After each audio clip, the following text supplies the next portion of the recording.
Hey, hi Julian, how are you doing? Hi, I'm very well, thank you. Good. What are you up to here? Looks like you got your hands full.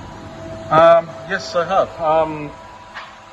What this machine allows us to do is to introduce mercury and halide material inside the lamps by ensuring that there is minimal presence of oxygen and hydrogen, which could be a problem when making a UV lamp.